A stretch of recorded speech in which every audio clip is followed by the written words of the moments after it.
a liar, sir, in the press. You have called me a liar and a thief and a war profiteer. Witness will restrain his Why not comments. tell the truth for once, Senator? Why not tell the truth that this investigation was really born on the day that TWA first decided to fly to Europe? Leonardo DiCaprio has long been one of Hollywood's most recognizable and respected actors, a figure who grew from the teenage heartthrob of Titanic into the introspective artist behind films like The Revenant, The Aviator, and The Wolf of Wall Street. Throughout his career, he's earned a reputation for being intensely private, choosing to let his performances speak rather than his personal reflections. But in a rare and revealing interview, the Oscar-winning actor opened up about what it truly feels like to reach 50, how he views his life and work today, and the one decision that still haunts him. In a candid conversation with director Paul Thomas Anderson, DiCaprio shared his thoughts on aging, honesty, and the art of letting go. A life in reflection. But I never had sort of formal training or anything like that, no. So where did all this come from? I grew up in a kind of an artistic household. I was always kind of imitating my dad's friends, and I would imitate everyone around us in the neighborhood. I'd do that, carry that over in school, and get into a lot of trouble constantly. Once I found out that people actually got paid for this, I was like, all right. When Leonardo DiCaprio sat down with his longtime friend and collaborator P.T. Anderson, it wasn't the typical Hollywood interview full of surface-level anecdotes. Instead, the 50-year-old actor opened a rare window into his internal life, how he views his age, his career, and what drives him now. Anderson began by asking DiCaprio to imagine that he didn't know his age and to answer how old he felt inside. Without hesitation, DiCaprio responded 32. That simple answer, as lighthearted as it may sound, revealed something telling about how the actor perceives himself, not as a man nearing his mid-50s, but as someone still caught in the rush and curiosity of his prime years. Throughout the conversation, DiCaprio acknowledged that time has given him a new sense of awareness. Quote, "Well, it creates a feeling like you have a desire to just be more honest and not waste your time," he said. His reflections were anchored in a sense of urgency that comes with middle age, an acknowledgement that more of his life now lies behind him than ahead. Quote, "Being more upfront and risking having things fall apart, or risk the disagreements, or risk going your separate ways from any type of relationship in life, the personal, the professional, it's that you just don't want to waste your time anymore." For someone whose life has been lived largely under public scrutiny, that admission carried weight. DiCaprio has often been seen as the epitome of control, an actor who rarely gives interviews, who stays out of tabloids unless photographed with friends or co-stars, and who chooses his roles with surgical precision. Yet at 50, his perspective seems to have shifted from control to candor.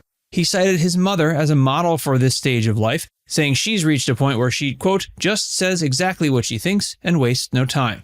That observation hints at a new chapter for DiCaprio, one where honesty, even when uncomfortable, matters more than reputation. The one that got away. The actor shared his biggest regret is not doing the 1997 flick, Boogie Nights, telling the magazine, "I can't imagine anyone but Mark Wahlberg in it. When I finally got to see that movie, I just thought it was a masterpiece." As the conversation turned towards reflection, Paul Thomas Anderson posed a question about professional regrets, and DiCaprio didn't hesitate. "I'll say it even though you're here," he began. "My biggest regret is not doing Boogie Nights." The 1997 film, which became one of Anderson's breakout masterpieces, went on to define a generation of cinema, an exploration of ambition, identity, and excess in the adult film industry of the 70s. DiCaprio was originally considered for the lead role of Eddie Adams, the naive young dreamer who becomes a porn star named Dirk Diggler. At the time, DiCaprio was coming off the global success of Titanic, a film that made him a household name and one of the most in-demand actors in the world.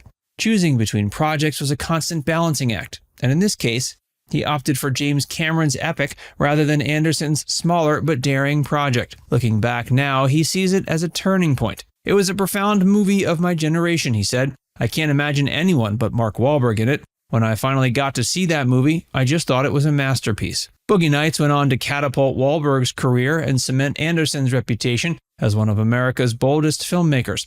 For DiCaprio, the regret wasn't about missing out on fame, he had that in spades, but on the creative depth and cultural impact the film carried. The irony wasn't lost on either man during the interview. The very person he had turned down decades ago was now sitting across from him asking about regrets. Still, it's worth noting that DiCaprio's choice to make Titanic wasn't exactly a misstep. That film became the defining work of the 1990s and launched him to superstardom. The evolution of an actor. How you doing? I'm all right. How are you? Have you filed your income tax returns yet? No, I don't do my taxes. Oh. My mom does them for me. Is mom reliable? My mom's very reliable. From the moment DiCaprio burst into the scene in the early 90s with roles in What's Eating Gilbert Grape and This Boy's Life, it was clear he possessed a raw intensity that set him apart from his peers. He was young, magnetic, and capable of conveying vulnerability with startling realism. By his 20s, he had already worked with some of the most revered directors in Hollywood, including Baz Luhrmann and James Cameron. But the 2000s marked a new phase.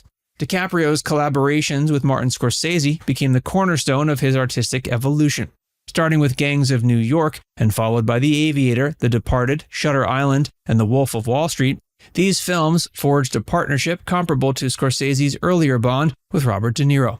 Quote, "It was the first time as an actor I got to feel implicitly part of the production," DiCaprio said of The Aviator. "I felt responsible in a whole new way." The Aviator, which told the story of the eccentric billionaire Howard Hughes, was especially personal for DiCaprio. He had carried around a biography of Hughes for a decade before the project finally came to life. Originally, director Michael Mann had been attached, but scheduling conflicts led DiCaprio to bring the project to Scorsese. "I was 30, he recalled, and it was the first time I got to feel like a real collaborator." The film earned him one of his many Oscar nominations and stands as one of the performances he revisits most often. "I rarely watch any of my films," he said, "but if I'm being honest, there's one that I have watched more than others. It's The Aviator." A career of choices and sacrifices. I was just wondering if you're looking forward to starting a family, getting married, having a wife and kids and a white picket fence. Yeah, go ahead, answer that. I will, sure. Right now, no, not at this particular moment.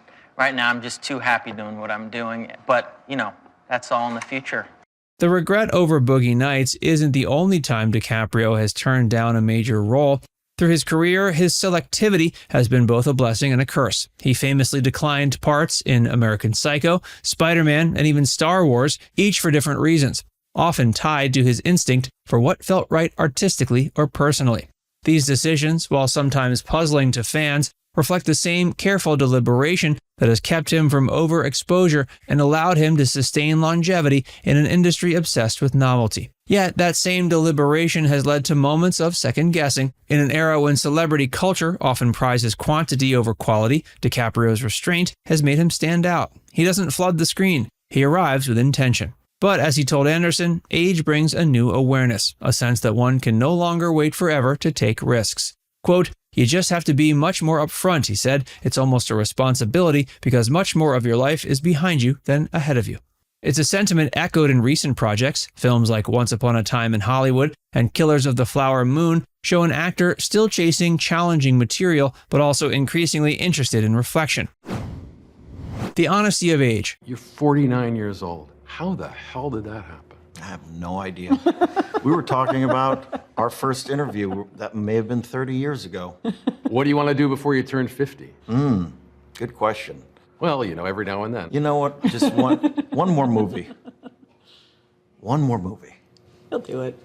When DiCaprio speaks about wanting to be more honest, it's clear he's talking about more than career choices. It's about self-understanding. For much of his life, he's been the subject of endless speculation. His dating life, his environmental activism, his friendships, yet rarely does he allow the public to glimpse his unfiltered self. That makes this interview so striking.